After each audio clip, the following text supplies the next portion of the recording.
Andre, why were you in Sweden 3 months ago? I was there on a super secret, very exclusive event that Kia Worldwide team put on to see this, a prototype of the all-new Kia EV3. Yeah, and that was, of course, just introduced, and it's going to be one of the more affordable electric cars, and there's a lot of buzz around it. But unlike many other publications, you actually got to drive it. Exactly. Well, so it was a camouflage car. Okay. It was a pre-production prototype.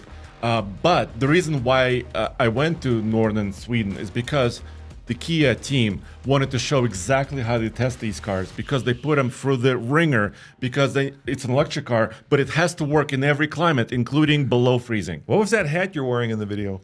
It's my Russian ushanka, because it was cold. All right, so Andrei's wearing his Russian ushanka.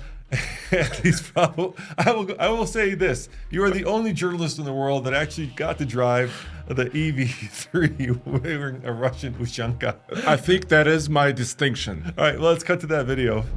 Did you ever want to know what happens during the development of a brand new car? We're gonna find out in this exclusive new video, because I'm in Sweden and Kia invited me here to test and drive their EV3 prototype. So let's get in. This is very important because this is a cold weather testing. Let's figure out how it works. Guys, I cannot believe that Kia let me loose on a frozen lake in Sweden in their prototype, the latest all-new Kia EV3. This is their next kind of mass market, affordable, affordable electric car, which is basically somewhere between a hatchback and an SUV, a crossover. I'm not here to evaluate the traction control system, although I do want to drift a little bit, and I can hear the ABS starting to correct me. But I'm more here to learn about how they test the cars, how they behave in cold temperatures, because recently, a few months ago in Chicago, there was a lot of havoc about many electric vehicles either having low range or charging problems in the cold. So I wanted to find out, what is Kia doing to solve a lot of these problems? You may see all these antennas and wires around this vehicle. I actually spoke with at least 2 engineers that work for Hyundai and Kia, who tune the climate control systems in these cars and battery climate control systems in these cars. And they use up to 50 sensors around the car, including temperature sensors, CO2 sensors for air quality, just in this prototype, to figure out the most efficient way of using electricity, using power in this car.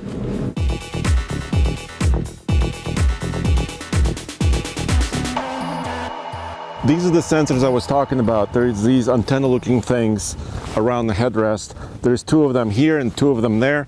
And the engineers told me there's maybe 50 different sensors, including CO2 sensors, inside the vehicle and also outside, for them to measure the performance of the climate control system and how comfortable the people inside of the vehicle may be. Now, there's 2 versions of the Kia EV3. First, standard range, about 58 kilowatt hours of battery. Then long range, about 81 kilowatt hours of battery. So you have a choice there.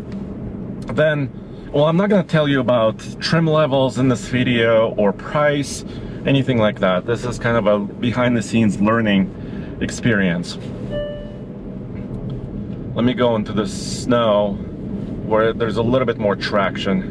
First of all, the main goal of the testing crew that test these cars in all environments, including this cold weather test, is that the climate control system in their car, this EV3, has to be unnoticed by the occupants, the driver and passengers. What does that mean? Well, the way they explain it to me is when you set a temperature, let's say 7 degrees Fahrenheit, the system in automatic mode should maintain that comfortable temperature and air, and to defrost all the glass so there is no fog, no ice, and nothing. And you're not supposed to worry about that. the system works for you. That's their goal. But to get there, they're using all these sensors around the prototype, and they take this car, from places like Sweden, other places in Europe for hot testing, and of course in North America, in the United States, they have another team that does the same thing, cold, hot, high elevation, all those tests.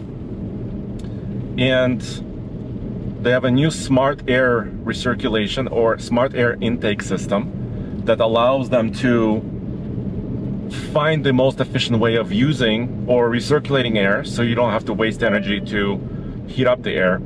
Number two is their HVAC system itself. It's using the 4th generation heat pump. A couple of different things. First of all, they're calling it thin system. Thin as in thinner than before. They redesigned the positioning of this climate control system, so it's a little bit more horizontally oriented with all the heat exchangers and the rest. That allows me to have more space, more footroom, more cabin space. So this really feels like a compact crossover inside, and it has humongous amount of trunk space as well. I'm about 6'3" tall, so how big does this car look like to you? Well, it's a little bit deceiving.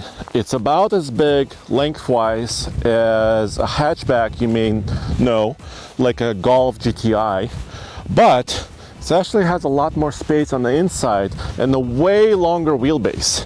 So it's a little bit deceiving about how big it actually is. A wheelbase is actually similar to the Toyota RAV4, which is the best-selling crossover in the US. But of course it's shorter than the RAV4. So it has that kind of duality where it's got a lot of interior space, and a lot of it is also thanks to this climate control system. And the third element is the battery itself. How does it charge in the cold temperature? How does it warm itself up? And how much state of charge will it offer you? And that has to do with the heating system, the sheathed heating system that they have for the battery. And under cold conditions, Kia tells me that they'll charge quicker because the car doesn't have to wait for the battery to warm up as much as some competitors. So the charging times in cold temperatures are actually much quicker than a lot of competitors like Tesla.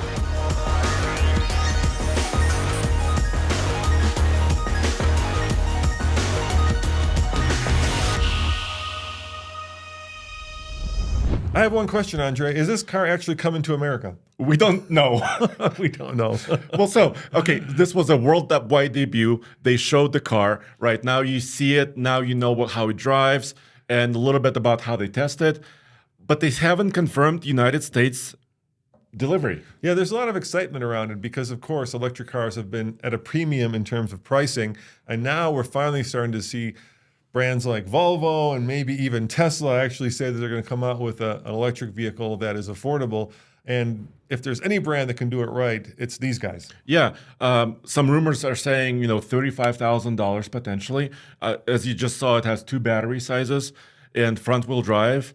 And I'm excited. I mean, if this car comes here, it's big on the inside, it's comfortable, it drives in a very refined way, at least the prototype did. I'm excited. I have one last question. What? Did you eat any reindeer?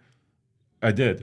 I also ate moose. And reindeer. Yes. Oh, God. And Swedish meatballs. Okay.